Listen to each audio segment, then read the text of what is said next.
आतंकर अन्य को नाम होई श्रेयस अय्यर मुंबई बोलर मानकु निर्दय भाव परास्त कले एवं पंजाब को ऐतिहासिक विजय कराइले। ऐतिहासिक विजय पर समग्र क्रिकेट जगत आश्चर्य पड़गला। तापर सचिन तेंदुलकर ठारू वीरेंद्र सहवाग पर्यंत बड़ बड़ क्रिकेट किंबदंती गौतम गंभीर एवं सुरेश रैना मध्य अय्यर को बैटिंग देखि आश्चर्य होइगले।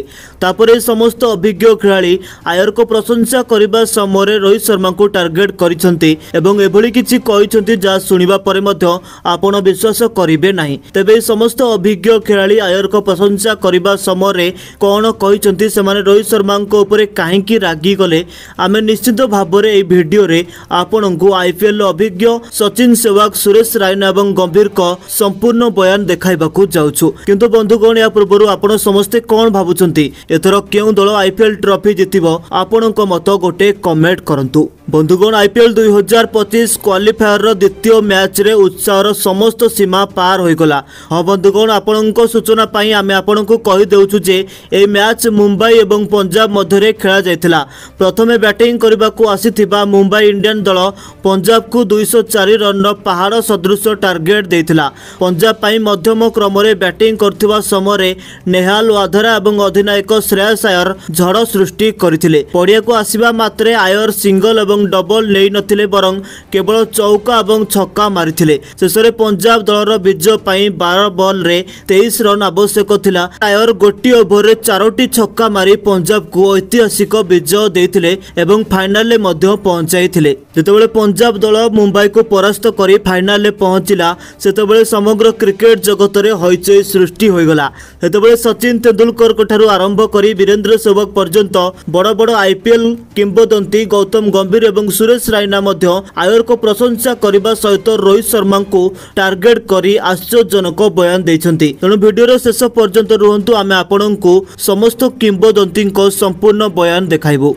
जेतेबेले मुंबई दल पंजाब ठारू हारीगला और फाइनाल बाहर होइगला सचिन तेंदुलकर रोहित को ऊपर रागी गले एवं एक बयान देबा समय से कहिथिले जे आरंभरू मुंबई एवं पंजाब मध्य मैच देखिथिलु मु भाबुथिली जे मुंबई ए मैच को सहजरे जितिबो किंतु ता हैला नाही। मु भाबुची जे कोनोसी मैच रे जो भलो प्रदर्शन करिवो से जितिबो किंतु रोहित शर्मा क्वालिफायर भली बड़ मैच रे संपूर्ण फ्लॉप होइथिले जा प्रमाण करे जे सेबे रोहित शर्मा को क्रिकेट खेलिबार समय शेष हो जाइछि एवं मु भाबुछि जे श्रेयस अय्यर आज जेपरी एकाकी पंजाब को विजय देइछंती एबे श्रेयस अय्यर को भारतीय दलर अधिनायक करा जिबा उचित। रोहित शर्मा को स्थान रे तांको अधिनायक करा जिबा उचित। मुंबई एवं पंजाब मध्य मैच देखिबा परे वीरेंद्र सहवाग एक बड़ विवृत्ति देई कहिसंती जे सर्वप्रथमे मु विजय पाई पंजाब दल को अभिनंदन जणाउछि। मु सेमानंकु फाइनल ले पहुंचे पाई मध्य अभिनंदन जणाउछि किंतु श्रेयस अय्यर केते चमत्कार बैट्समैन एवं अधिनायक। मुंबई इंडियंस भली एक विपज्जनक दल को परास्त करने एक सहज काम नुहे एवं पंजाब एपरी एक विपज्जनक दल को सहजरे परास्त करिछि। अय्यर को झड़बान बैटिंग जोगु यह केउठी ना केउठी घटिछि। एभली चाप परिस्थिति रे 200 रु अधिक स्ट्राइक रेट सहित 87 रन स्कोर करने एक सहज काम नुहे एवं अय्यर को इनिंग्स प्रमाण करे जे तांको भारतीय दलर अधिनायक करा जिबा उचित। मुंबई दल अनेक कारण जोगु हारिथिला जार सबुठारु बड़ कारण थिला हार्दिक पांड्या को खराब अधिनायकत्व एवं रोहित शर्मा को फ्लॉप इनिंग्स। मु भाबुची समग्र मुंबई दल केवल सूर्यकुमार यादव को बल रे क्वालिफायर रे पहुंची एवं आपण केवल जणे खिलाड़ी आधार रे चैंपियन होई परिबे नाही। यापर गौतम गंभीर एक विवृत्ति देई कहिथिले जे सर्वप्रथमे मु फाइनल ले पहुंचिया पाई पंजाब दल को शुभेच्छा जणाउछि। सेमानंकर समस्त खिलाड़ी भलो प्रदर्शन करिथिले।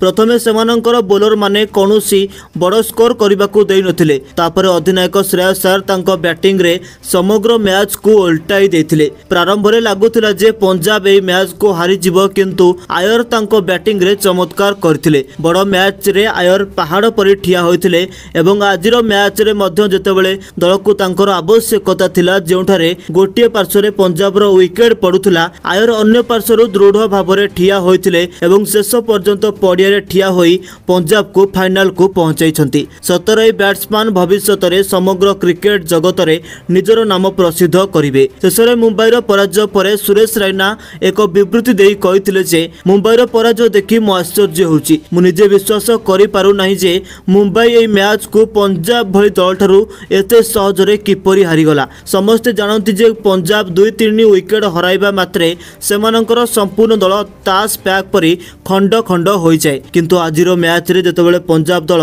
99% मैच रे परास्त होई सारथिला, श्रेयस अय्यर झड़ सृष्टि करथिले एवं एकाकी तांको दल को विजय कराइथिले। एबे पंजाब रो दल मुंबई को परास्त करी फाइनल रे पहुंची एवं एही सीजन रे पंजाब जेपरि प्रदर्शन करूची मु भाबुची जे एथर जदि कोनोसी दल चैंपियन हेबार प्रकृत दाबीदार तेबे ताहा होची पंजाब किंग्स दल एवं मु मध्य विश्वास करू जे अय्यर तांको अधिनायकत्व निश्चित भाव में पंजाब को चैंपियन करेंगे। किंतु बंधुगण आपण माने कोन भाबुछंती एथर केउ दल आईपीएल ट्रॉफी जितिबो, बेंगलोर ना पंजाब? आपण माने तळे मंतव्य देई आपणक मत कहतु एवं एहिपरि क्रिकेट खबर पई हमर चैनल को सब्सक्राइब करी बेल आइकन को प्रेस करंतु।